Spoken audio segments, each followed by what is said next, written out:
Mukhang alien ano? Pero hindi. Ito ay intestinal parasites na maaring naninirahan sa katawan ng ating alagang pusa or aso kapag hindi sila napupurga. Intestinal parasites or worms are very common to our pets. According to Cornell University, it is estimated that up to 45% of cats may be infected with intestinal parasites.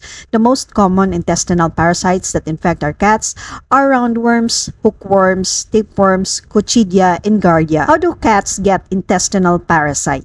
Cats can become infected by intestinal parasites in several different ways. Ang mga kittens can get infected from their mothers because some worms can be passed sa pamamagitan ng gatas. Kaya starting at 2 weeks of age, kittens are dewormed every 2 weeks until they are about 3 months old. From 3 to 6 months of age, kittens are dewormed once a month. Ang adult cats can be infected kapag nagsishare ng food and water bowls or litter boxes with infected cats. Pagkain ng daga, nakakain ng poops or contaminated na soil or plant materials. May napakan na contaminated na lupa or nakakain ng flea or pulgas. Roundworms. Roundworms are the most common intestinal parasites in cats. Although any cat can become infected with roundworms, mas common ito sa kittens. Ang pagkakaroon ng pot belly or bloated ang tiyan ay sign na meron itong roundworm. Ito ay maaring mag-cause ng malnutrition sa kitten at maaari itong maihawa sa tao. Hookworms. Hookworms are small worms that attach themselves to the lining of the intestines where they feed on your cat's blood. Severe hookworm infestations can cause anemia. Tapeworms. Cat can get tapeworms kapag nalunok nila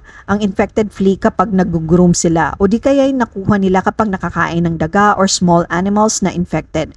Ang tapeworm ay uma-attach sa lining ng intestines with its hook teeth. Ito ay maaring lumaki hanggang 11 inches sa mga pusa. Ang tapeworms are segmented kaya pwede ito maputol at mailabas sa poops ng pusa. Makikita mo ito na parang butil ng bigas na puti or yellowish ang kulay. Coccidia. Ang coccidia ay microscopic single-celled parasites na tumitira sa intestinal wall. Ito ay nakukuha mula sa contaminated na soil or poops.